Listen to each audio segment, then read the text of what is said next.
चला तर मैत्रिणींनो, आज आपण ना बेसन पोळा किंवा चण्याचा पोळा कसा बनवायचा ते बघूया। हे बघा, इथे मी थोडंसं बेसन पीठ घेतलेलं आहे, 2 उभे कांदे कापून घेतलेले आहे, थोडीशी कोथिंबीर घेतलेली आहे, इथे आलं लसूण हिरवी मिरच्याची पेस्ट केलेली आहे आणि चवीपुरतं मीठ त्याच्यात टाकायचे आणि हे एकत्र पीठ कालून घेऊया आपण। त्याच्यानंतर पोळा कसा बनवायचा ते पाहूया। चला तर मग हे पहा मैत्रिणींनो, याच्यात आपण टाकलेलं आहे कांदा उभा कापून घेतलेला आहे बरं का। आता चवीनुसार मीठ टाकत आहे मी, हिरवी मिरची वगैरे सर्व काही टाकलेलं आहे। आता याच्यात त्याने थोडंसं पाणी टाकून आहे ना, थोडं असं घट्टसर वजनला जसं कालवतो ना पीठ, त्या पद्धतीनेच पीठ कालवायचं। खूप पातळ पण नाही कालवायचं, खूप घट्ट पण नाही कालवायचं।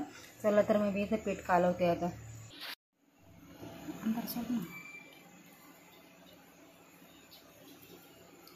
हे पण मैत्रिणींनो, इथे किती सुंदर असं मी पीठ कालून घेतलेलं आहे। आता एकीकडे आपण तवा इथे तापायला ठेवलेला आहे, तव्यावर तेल टाकणार आहे मी। चला तर मग त्याच्यावर आपण मस्तपैकी पोळा बनवून घेऊया। हे पण मैत्रिणींनो, इथे तवा तापलेला आहे, आपण त्याच्यावर तेल टाकलेलं आहे। आता आहे ना, त्याच्यावर मी ना हे जे आपण बॅटर बनवलेलं आहे ते, हे बघा तव्यावर हे बॅटर मी टाकत आहे। आता छानपैकी असं पसरून घेऊया।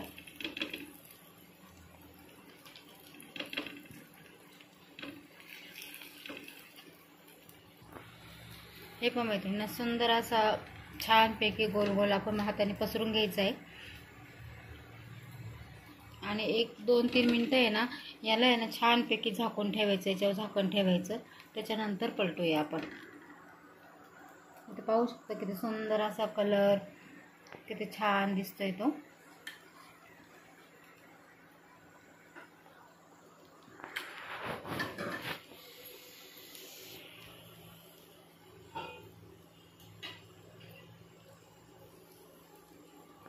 याच्यावर 1-2-4 मिनिटं मी झाकण ठेवणार आहे।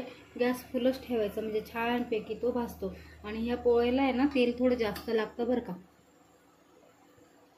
हे पहा, आता हे 2 मिनिटं झालेले आहे, छानपैकी असं एका साईडने आपलं भाजलेलं आहे। आपण पलटून घेऊया। हे पहा किती सुंदर असा कलर आलेला आहे। आता खालच्या बाजूने पण छान खरपूस असंच भाजून घेऊया आणि त्याला थोडंसं अजून तेल सोडूया।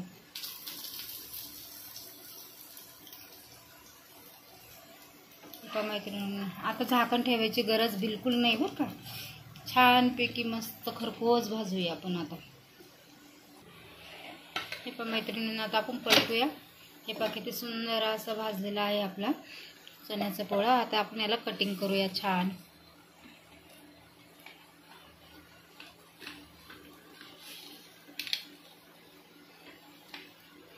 कटर नसेल तर उन्हातलीच्या साह्याने पण आपण कटिंग करू शकतो। म्हणजे कसं, आता आमच्या घरात 4 माणसे म्हणून मी 4च तुकडे बनवले याचे। छानपैकी असं एकाला द्यायला एक। तर मैत्रिणींनो, तुम्ही पण या पद्धतीने बेसन पोळा करून बघा, खाऊन बघा। एवढा सुंदर लागतो ना का तुम्ही परत कधी पण तुम्हाला वाटलं ना तर तुम्ही सहज पटकन झटपट उरकणारा आणि लवकर होणारा आणि एकदम साध्या सोप्या पद्धतीने पटकन तुम्ही बनवून खाल।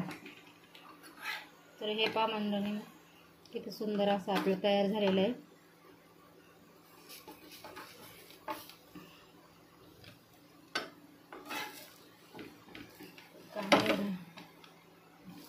हे पहा मैत्रिणींनो, किती सुंदर असा बेसन पोळा तयार झालेला आहे।